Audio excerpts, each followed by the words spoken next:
Hi అండి, welcome back to హైస్ట్రీ logs. ఈరోజు వీడియోలో కుడుములు ఏ విధంగా ప్రిపేర్ చేయాలో తెలుసుకుందాం.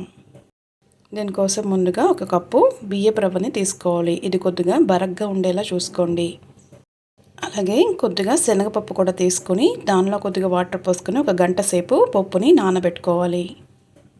దీనికోసం ముందుగా స్టవ్ వెలిగించుకొని ఒక వెడల్పాటి గిన్నె పెట్టుకోవాలి. దానిలో ఒక కప్పు రవ్వకు గాను 2 కప్పుల వాటర్ పోసుకొని మరగనివ్వాలి.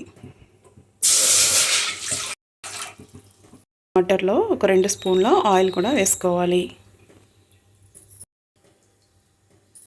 అలాగే సరిపడా ఉప్పు కూడా వేసుకోవాలి. ఈ వాటర్ని ఒక 2 నిమిషాలు బాగా మరగనివ్వండి. మరిగిన తర్వాత మనం ముందుగా నానబెట్టుకున్న శనగపప్పును కూడా దానిలో వేసుకోవాలి. శనగపప్పు వేసిన తర్వాత అలాగే రవ్వను కూడా దీంట్లో వేసుకొని కలుపుకోవాలి. రవ్వ అంతా కూడా వాటర్లో బాగా కలిసేలాగా కలుపుకున్నాక ప్లేట్ వేసుకుని సిమ్లో పెట్టుకుని ఒక 5 నిమిషాలు రవ్వని బాగా మగ్గనివ్వాలి.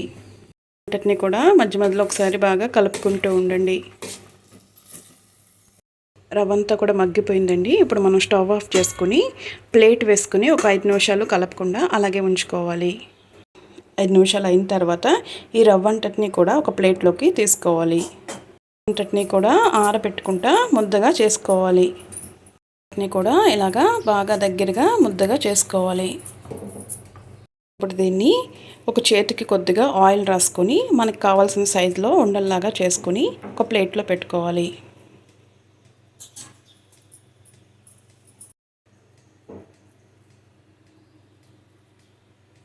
ఇలాగా రవ్వ మొత్తాన్ని రౌండ్గా చేసుకుని ప్లేట్లో పెట్టుకోవాలి.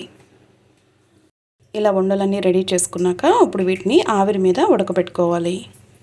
కోసం స్టవ్ వెలిగించి ఒక ఇడ్లీ పాత్ర తీసుకుని దానిలో కొద్దిగా వాటర్ పోసుకోవాలి.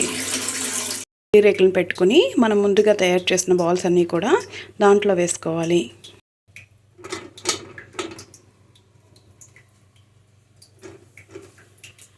ఇలాగ అన్నీ వేసుకున్నాక ఇప్పుడు మూత పెట్టుకుని స్ట్రీమ్ మీద ఒక 5 నిమిషాలు బాగా ఉడకనివ్వాలి. కుడుములు రెడీ అయిపోయినాయండి. ఇప్పుడు మనం స్టవ్ ఆఫ్ చేసుకుందాం. చూసారు కదండి కుడుములు ఏ విధంగా ప్రిపేర్ చేసుకోవాలో. ఈ కుడుముల్లోకి కొబ్బరికాయ చట్నీ లేదా మామిడికాయ చట్నీ కూడా చాలా బాగుంటుంది.